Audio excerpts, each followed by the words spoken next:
Suscríbete a nuestro canal TVC Play y activa las notificaciones.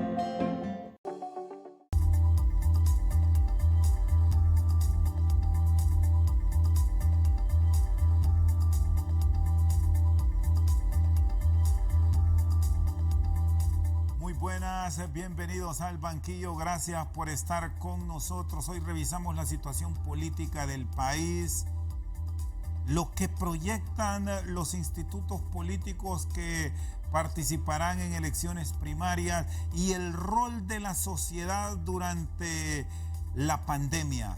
Nos acompaña la ex rectora universitaria, la socióloga Julieta Castellano. Gracias por estar con nosotros.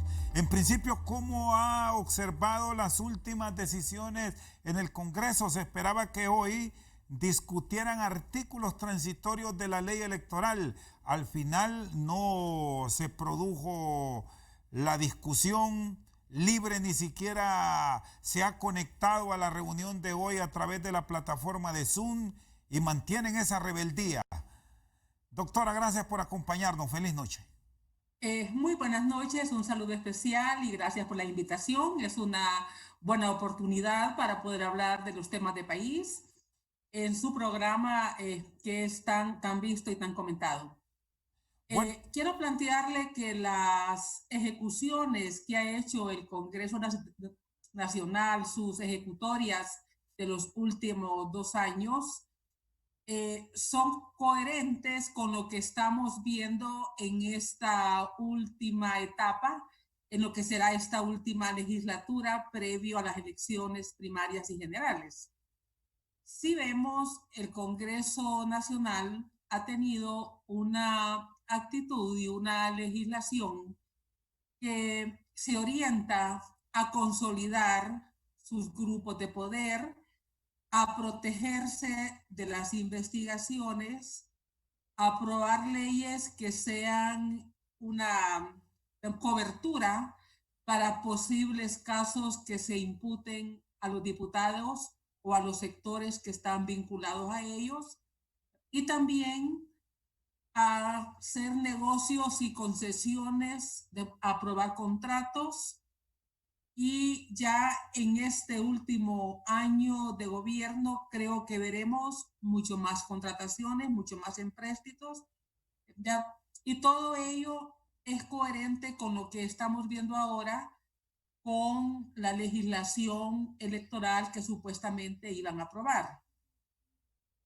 Desde las conflictivas elecciones del año 2017, posteriormente tuvimos el diálogo, pero vimos que mientras en Naciones Unidas se sentaban unos sectores, el presidente del Congreso viajó a Washington y habló con el secretario general de la OEA, vino una misión y supuestamente comenzaron a trabajar en una reforma electoral. Al mismo tiempo, se nombraron los equipos técnicos, tanto internos en el Congreso como los asesores y los equipos de gente con experiencia en el país para que trabajaran en esa propuesta. Creo que esta fue una estrategia que le salió bien hasta ahora y que han tenido 2 años creyendo que iban a haber reformas electorales. Sin embargo, llegaron hasta el último día y esas reformas que no eran las fundamentales, que no eran las que el país necesita, tampoco se aprobaron. Y en esto es difícil que los partidos, los 3 partidos, estén de acuerdo en todas las reformas, y menos todavía que estén de acuerdo en aquellas reformas que son tan importantes y que puedan poner en riesgo el control que han tenido en los procesos electorales y el control que han tenido del poder. Para el caso, hay reformas en que no están de acuerdo ninguno de los 3 partidos políticos mayoritarios, como ser las reformas en la conformación de la Junta Receptora de Votos y que antes eran las mesas electorales receptoras. ¿Por qué no están de acuerdo ninguno de los 3 partidos en que el día de los partidos políticos no sean los que administren las mesas electorales? Ellos no están de acuerdo porque están jugándose la última carta en las mesas electorales, en las juntas receptoras de votos a la hora de la contada de los votos. Por lo tanto, ninguno de los tres partidos mayoritarios está interesado en que se nombren ahí ciudadanos que sean elegidos al azar por el órgano electoral. ¿Y cómo van a salvar esa parte, Y que doctora? respondan a ese proceso. ¿Y cómo desde su óptica van a salvar esa parte? Porque ya se suponía tenían un consenso y eso es lo que provocó en su momento el retiro de un grupo de diputados de Libre y otro grupo de diputados del Partido Liberal. Hoy el Partido Nacional, a través de su representación en la Cámara Legislativa, ha dicho que la ley concertada en cuanto a artículos transitorios, están listos los 60 votos, pero esos puntos claves que, digamos, alteran el proceso electoral como lo hemos visto en años pasados, ¿qué cambios trae para el proceso? ¿Cómo salvarlo? Es que esa reforma de la que yo le hablo, de que las mesas sean administradas por ciudadanos, no estaba en los consensos. Lo que estaba en el consenso de la comisión técnica y del equipo de dictamen era que los partidos llamados pequeños y los nuevos partidos solo tuvieran un representante o dos representantes, pero que no tuvieran todos los partidos presencia en las mesas. Esa es la reforma que supuestamente estaba, digamos, consensuada entre los tres partidos políticos. Sin embargo, el Partido Nacional lleva hasta el Pleno ese consenso supuesto, sabiendo que eso perjudicaba a los partidos llamados pequeños, especialmente al Partido Demócrata Cristiano, al Partido de la Alianza Patriótica y a otros partidos que tienen su representante. ¿Cuál es la queja del Partido Liberal y del Partido Libre de que estén estos partidos todos en las mesas electorales o en la junta receptora de votos, como se llama ahora? Que los acusan de vender las credenciales al Partido Nacional, que es el que las puede contar, que es el que las puede comprar, porque es el que tiene mayor financiamiento para la campaña. Los acusan de que no tienen personas suficientes para estar en las mesas y por lo tanto venden las credenciales.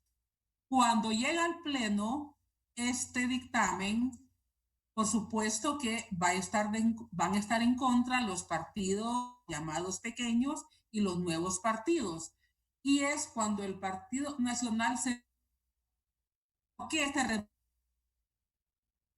y por qué se retira Libre. Se repliega porque el Partido Nacional en todos estos años, desde el 2009, ha hecho gobierno y ha contado con el voto parlamentario de la Democracia Cristiana, ahora de la Alianza Patriótica Hondureña, y en su momento también estuvo la UD. Creo que la UD, como perdió al diputado que tenía, porque se fue de nuevo al partido, digamos, liberal, es un partido que ha tenido menos peso, al menos no ha tenido voto en los últimos meses en el Congreso Nacional. Entonces, el Partido Nacional no va a dejar a sus aliados, estos partidos pequeños con los cuales ha hecho mayoría simple y por lo tanto se suspende el consenso, queda en el aire y es lo que provoca la retirada del Partido Libre. ¿Usted considera que esto va a seguir igual? Que ahí está el fraude. ¿Usted considera que va a seguir igual entonces? Eso lo advierte desde ahora, que esa representación en mesas electorales de cara a las elecciones generales va a seguir contando prácticamente con una presencia enorme. Yo creo que hay un elemento nuevo que le puede dar más complejidad y es la aprobación del Partido Salvador de Honduras. Vamos a tener a los dirigentes de este partido reclamando la presencia en las mesas. Hay que recordar que el dirigente de este partido, digamos, ha estado proclamando que ganó el año 2013 y que ganó el año 2017. Y bajo esta, digamos, hipótesis, él va a demandar tener presencia en igualdad de condiciones que los otros tres que ya están. Y luego los otros partidos igual van a reclamar, por lo que sería una situación realmente inviable, digamos, totalmente inviable, porque en realidad de lo que conocemos de las elecciones del año 2017, lo que plantean los informes de los organismos internacionales es que el Partido Liberal y el Partido Libre no tuvieron representante en todas las mesas, supuestamente porque no llegó la gente o porque no las acreditaron, algo pasó, pero si estos partidos que tienen un caudal electoral muy grande no tienen suficiente personal o no logran llegar a hacer que lleguen a las mesas electorales, entonces estaríamos frente a unas acusaciones de fraude ya digamos, anunciado por anticipado, y el día de las elecciones va a ser un día de tanta incertidumbre o peor como fue el 28 de noviembre del año 2017. Muy bien, está con nosotros al banquillo la ex rectora universitaria Julieta Castellanos. Vamos a una pausa, ya regresamos.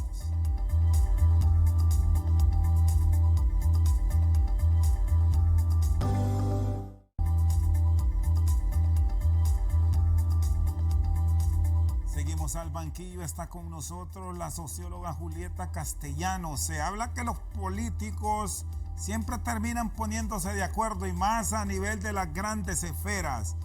¿Qué visualiza? ¿Llegarán a acuerdos? ¿Se discutirá esta ley? ¿O esta posición que sigue manteniendo Libre de no acudir a través de las plataformas Zoom a sesiones podría dificultar las discusiones? Los políticos, sobre todo las cúpulas, siempre se ponen de acuerdo. De hecho, estos 2 años y 10 meses prácticamente han estado hablando permanentemente. Ha habido un triángulo digamos, de diálogo que no siempre participan todos, pero se representan todos. Para el caso, por el partido, digamos, liberal, hay un sector que participa y que habla al menos con 2 del Partido Nacional, que no habla con Libre, pero que el Partido Nacional asume las partes de lo que dialogan. O sea, los 3 partidos han estado hablando siempre: el Partido Liberal, Partido Nacional y Libre. Y obviamente por el Partido Nacional es el presidente del Congreso y es el presidente de la República. Por el partido, digamos, liberal, tenemos ahí 2 sectores. Uno del central ejecutivo, que no siempre, digamos, dialoga y que pareciera que no está en los diálogos, pero sí está el otro sector, el de la bancada, que se presume o que se dice que es quien está mucho más vinculado al sector tradicional del partido, digamos, al expresidente Flores. Y luego por Libre, obviamente quien asume la representación es el expresidente Manuel Zelaya. Digamos, creo que quien habla con todos los sectores ahí es el presidente del Congreso Nacional. Por eso él en muchas ocasiones ha dicho sobre este hombro, digamos, se recuestan todos, o yo los escucho a todos.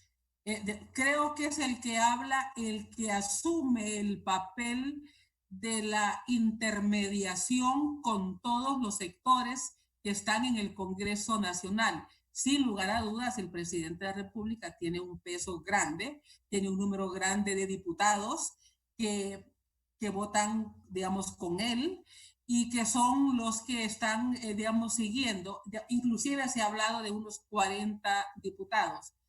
En el caso de Libre, el presidente Zelaya es un hombre, digamos, de partido, es un hombre de las estructuras del poder, pero Libre tiene una dicotomía, y es que tiene un sector que es muy radical, que en realidad se nutre y, y es parte de ese discurso fuerte, de un discurso de un tono, digamos, elevado, de señalamientos directos.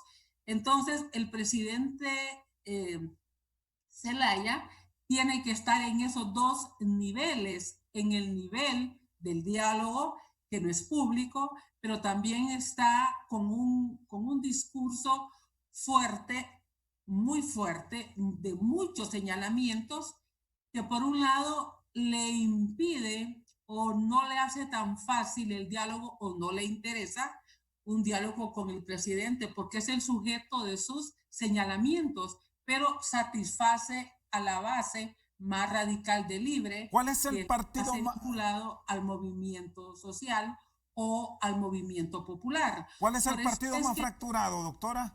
En base a estos análisis que me está realizando de cómo se está manejando el panorama político y excluyendo a los partidos minoritarios, con las disculpas del caso, pero al final aquí se plantea que esto va a ser cuestión de 3, quizás de 4. Recientemente la universidad, a través de un documento, ha hecho una exposición de la realidad política de Honduras.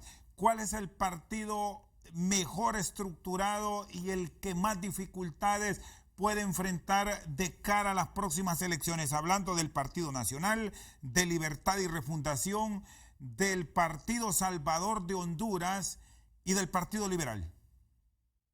bueno, es que si vemos este panorama de tres partidos, obviamente quien ha tenido la posibilidad de desarrollar una estructura partidaria en los últimos años es el Partido Nacional.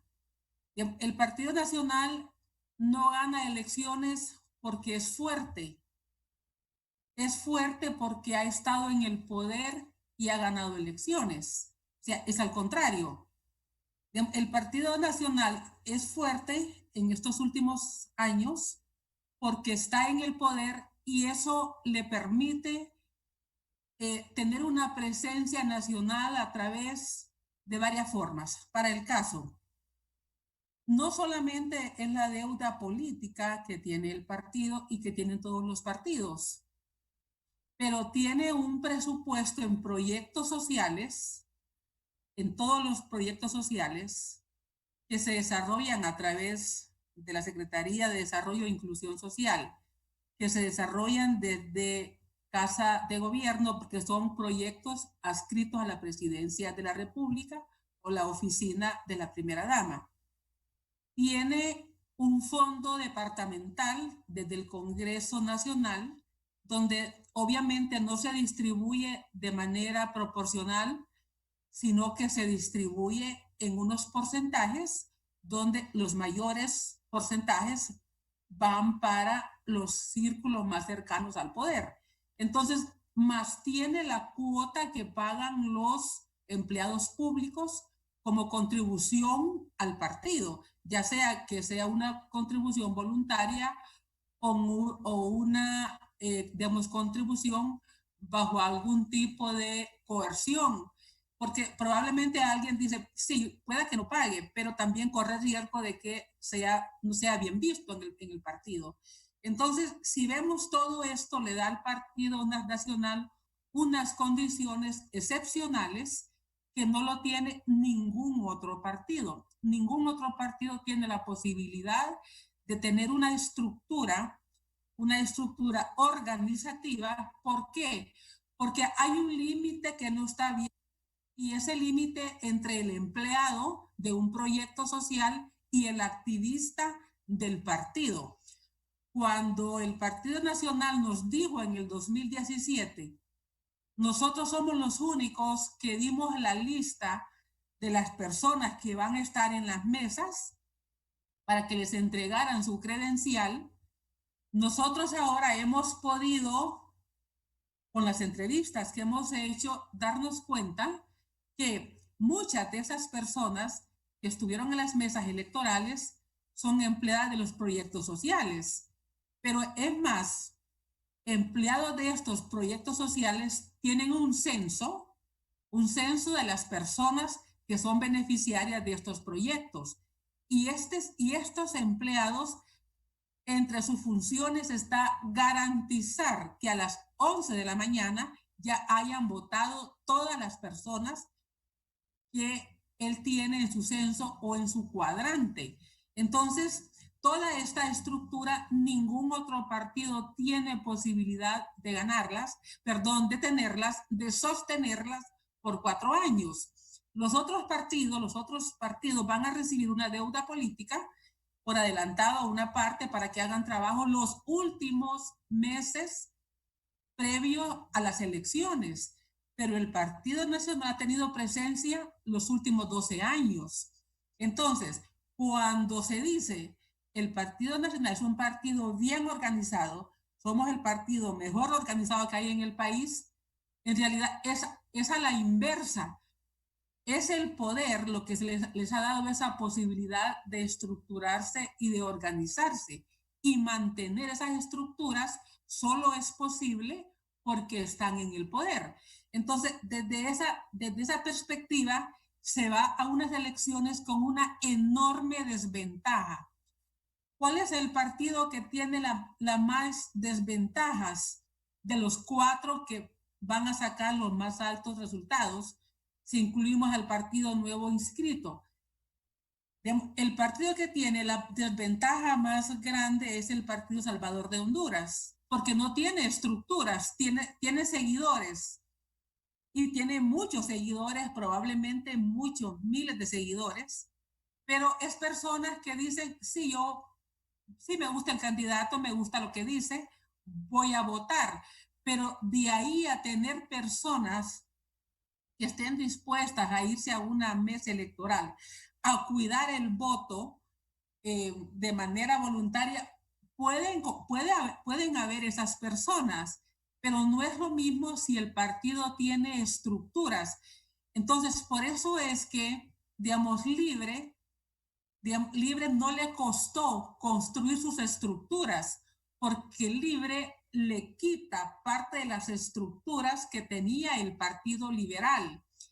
Cuando nosotros entrevistamos desde el Instituto Universitario a personas que eran candidatas a diputadas en las elecciones del año 2009, nos contestaron, nos contaron que después del golpe, cuando iban a los barrios a hacer campaña, les tiraban la puerta. Cuando buscaban a los líderes de los barrios, les decían, no queremos saber de ustedes aquí en Tegucigalpa. Entonces, porque esas personas del barrio sintió que el golpe de Estado les perjudicó, y esa es la estructura que se va con Libre. Por eso es que Libre fácilmente salta a un segundo lugar en la primera elección, porque en realidad no tuvo que organizar estructuras departamentales, municipales.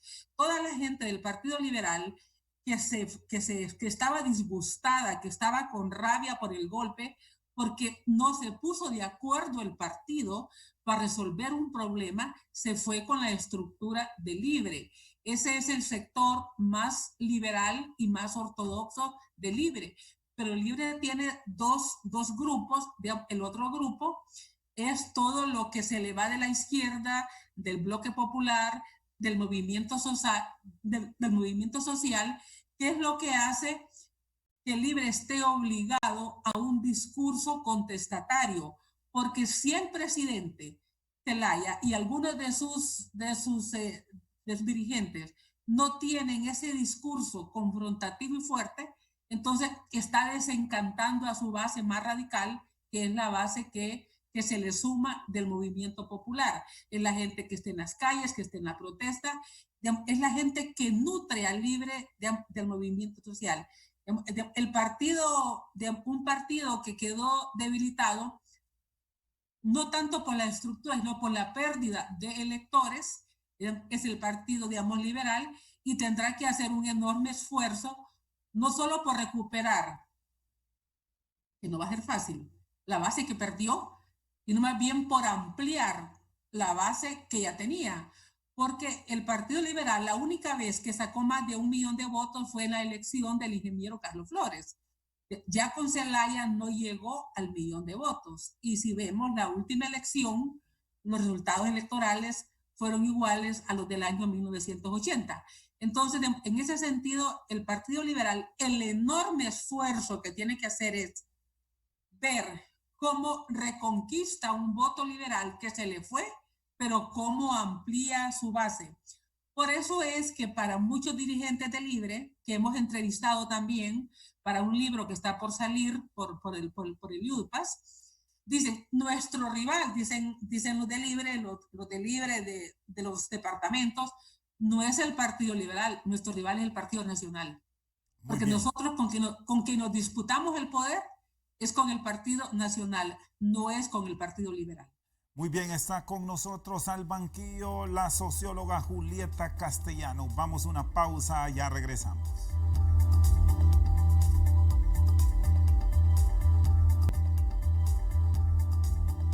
Seguimos al banquillo con nosotros la ex rectora universitaria Julieta Castellanos. Con este panorama a nivel de las fuerzas políticas mayoritarias, el expresidente Zelaya decía en una comparecencia a través de HRN, y lo ha reiterado, que se deben unir, que deben crear alianzas para enfrentar al Partido Nacional. Coincide con eso, que es la única forma de buscar con éxito el ejercicio de la presidencia de la República. Digamos, definitivamente tiene que haber alianzas si se quiere sacar al Partido Nacional del poder.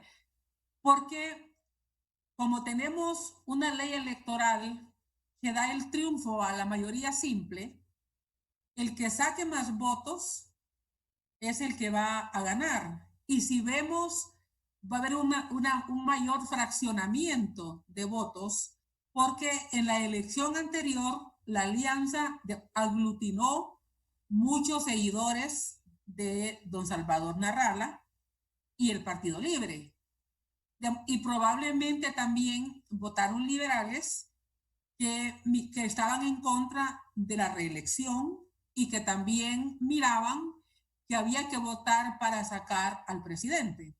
Entonces, en ese sentido, en estas elecciones del año 2021, si ya tenemos más partidos políticos, pero sobre todo el Partido Salvador de Honduras, va a quitarle un voto a lo que fue el voto para la alianza. Hay que recordar que el Partido Salvador de Honduras hizo, que el PAC en aquel momento, y que don Salvador hizo muy mala negociación, o se dice que hizo muy mala negociación, que no logró colocar a ningún diputado de su propia línea de pensamiento, que los diputados se fueron por el PINU, otros por Libre, pero en realidad no se conformó un grupo parlamentario fuerte, pese al número de votos que él tiene. Entonces, digamos, y luego la deuda política, que básicamente se capitalizó para Libre. Entonces ahí las personas que están vinculadas a don Salvador creen que fueron grandes tributarios a Libre, tanto en el voto para diputados como en deuda política. Yo creo que esto no va a volver a pasar. Probablemente si hay una alianza, van a haber otros parámetros, digamos, que definan. ¿Qué errores no deben cometer? Cuando hablamos con la gente de Libre que hemos entrevistado para esta investigación, dicen que fue un error haber cedido la candidatura a la presidencia de la República. ¿Qué errores no debe cometer la oposición para tener éxito, de acuerdo a esta investigación que ha realizado la universidad, doctora? Bueno, es que digamos, yo creo que son varias cosas y ahí va a ver hasta dónde son capaces de ceder.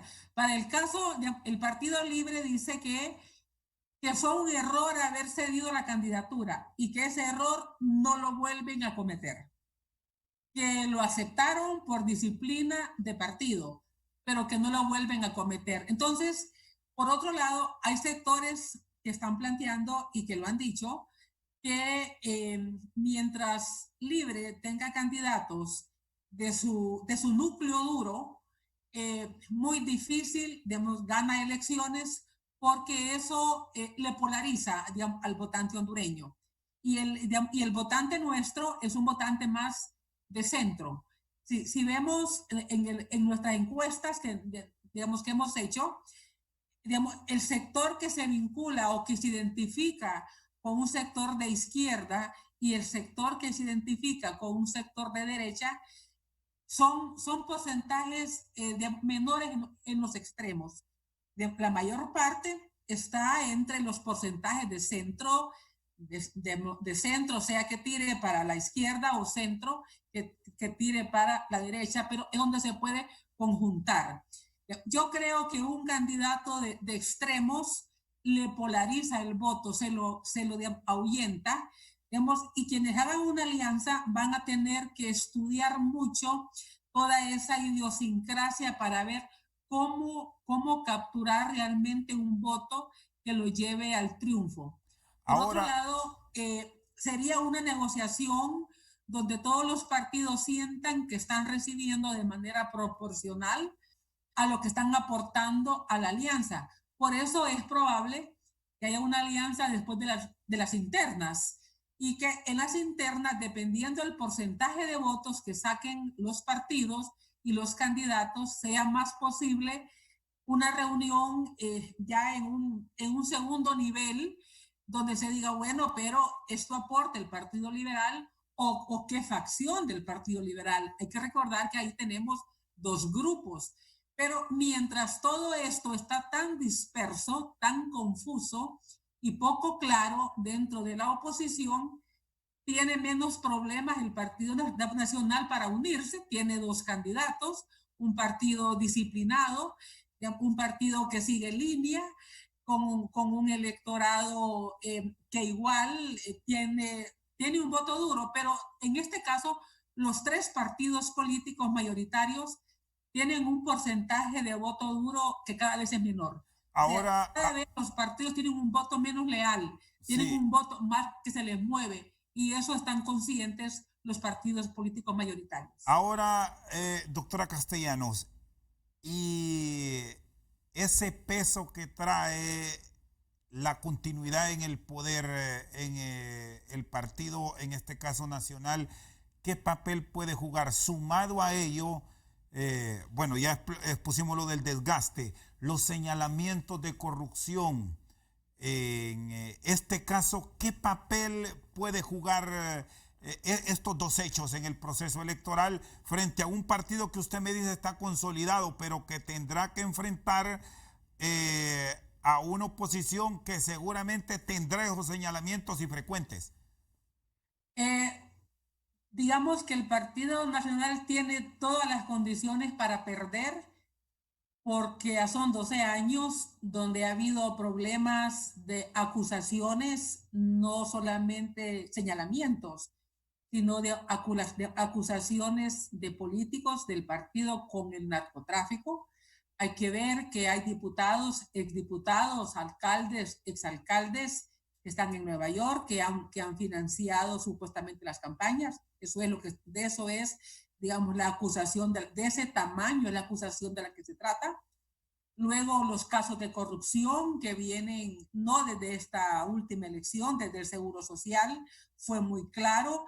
Esa, ese hecho de corrupción del Seguro Social tuvo que ser para aquellas elecciones del año 2013.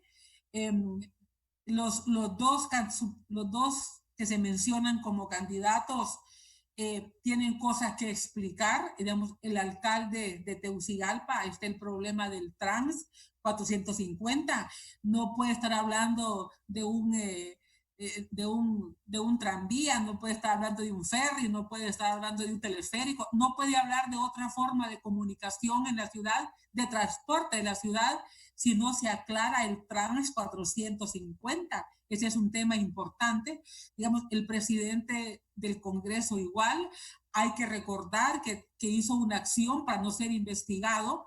¿Por qué se está impidiendo que se investigue? Si al contrario, un político debería decir, investiguenme para que se den cuenta que no hay nada, pero cuando ya se inhibe una investigación, cuando se usa el poder para inhibir una investigación, la gente ahí empieza ya a pensar mal. O sea, hay todas las condiciones para que el Partido Nacional sea derrotado.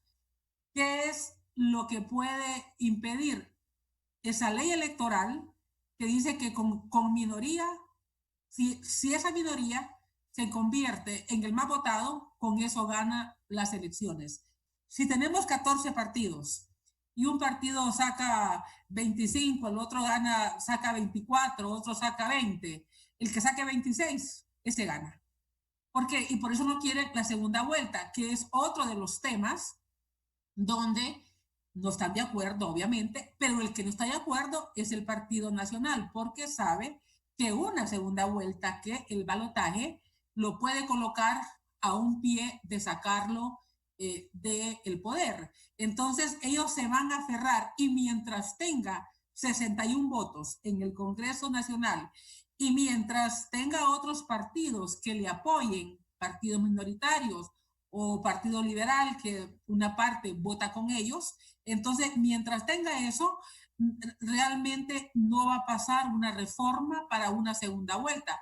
Por eso es que los partidos en esta elección que viene deberían de apostar a tener un potente grupo parlamentario, a tal grado que sus candidatos a diputados sean capaces de atraer el voto ciudadano y de poder recomponer las fuerzas en el Congreso, porque solo una recomposición de fuerzas en el Congreso Nacional puede llevar a hacer reformas realmente. Mientras el Partido Nacional tenga la mayoría en el Congreso, ninguna reforma que profundice la democracia y ninguna reforma que combata la corrupción va a pasar.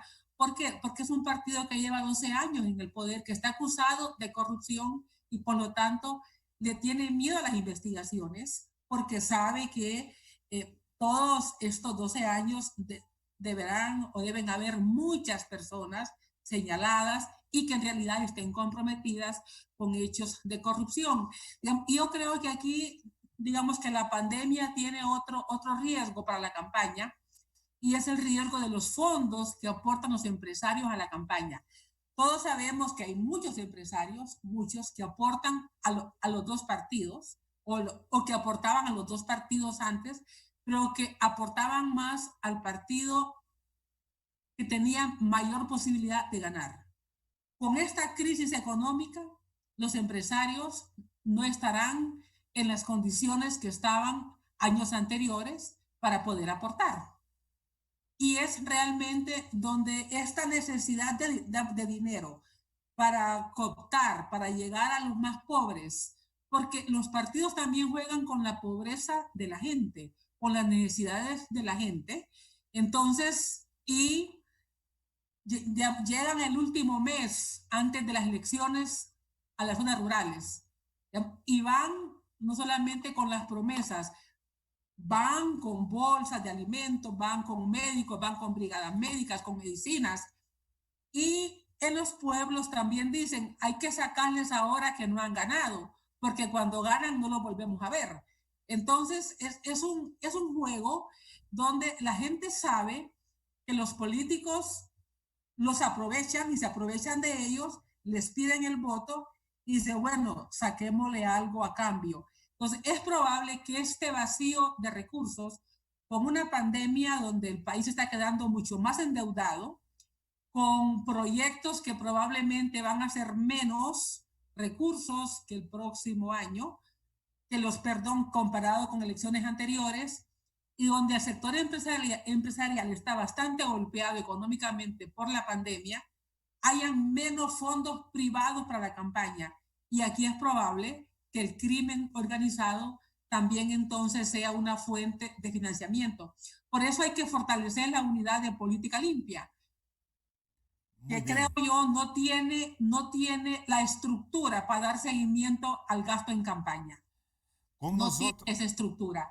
Pero tampoco creo que los partidos van a estar de acuerdo en fortalecer una unidad de política limpia, porque ellos van a querer conseguir recursos, o algunos de ellos van a querer conseguir recursos de donde sean, con tal de ganar elecciones. muy bien, está con nosotros la ex rectora universitaria Julieta Castellanos. Vamos a una pausa, ya regresamos.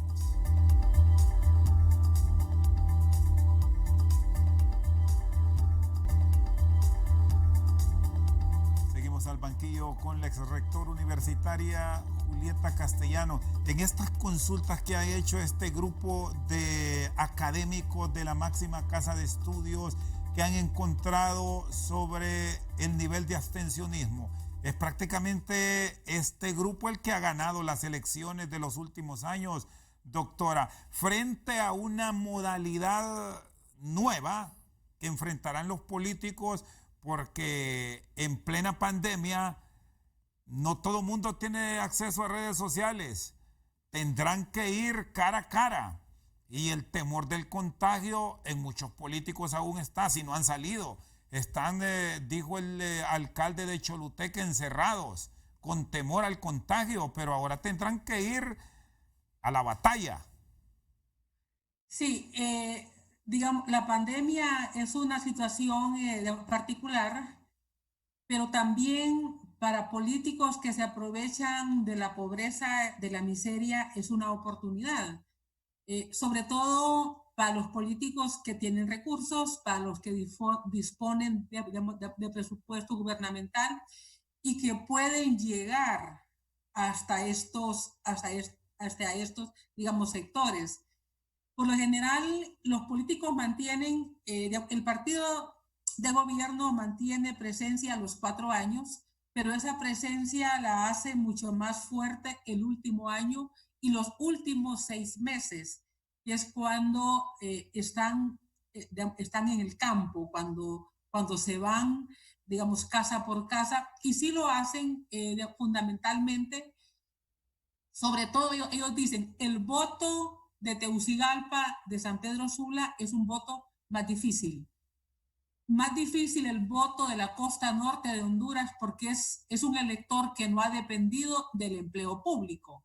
Es un elector que depende del trabajo de la empresa privada. Es un elector más exigente. En Tegucigalpa sí es un elector donde sigue más la política, porque mucho el empleo, el activismo está aquí en esta ciudad. Por lo tanto, estos partidos que entienden que este voto es difícil se van al voto que consideran más fácil, que es el voto, digamos, rural, es el voto que tiene necesidades básicas insatisfechas, es el voto que le llevan una bolsa de comida, es el voto que le abren una calle, es el voto que le llevan una tubería de agua. Ese es el voto que ellos que lo definen como un voto fácil. Y nos han dicho, no hayamos cómo acercarnos a la clase media, no hayamos cómo acercarnos a los sectores que tienen más recursos, porque este sector que tiene más recursos es el sector más exigente, es el que quiere un empleo de calidad, es el que está pidiendo más democracia, es el que pide transparencia, es el que pide rendición de cuentas, y eso no va con los políticos. Por eso ellos van a seducir, van a conquistar el voto de los sectores pobres, que es el voto que es definido como el más fácil, porque nos agradecen. Cuando les resolvemos un problema, les conseguimos una cita médica, cuando les gestionamos una medicina, cuando les gestionamos un examen en un hospital, nos agradecen para toda la vida. Pero ese voto, doctor, es de alto riesgo ahora, porque llegar a esas comunidades donde puede haber una ola nueva del virus pone a temblar a muchos políticos. Sí, ellos van a buscar sus estrategias de acercamiento. Y sin lugar a dudas, ellos tienen sus intermediarios locales.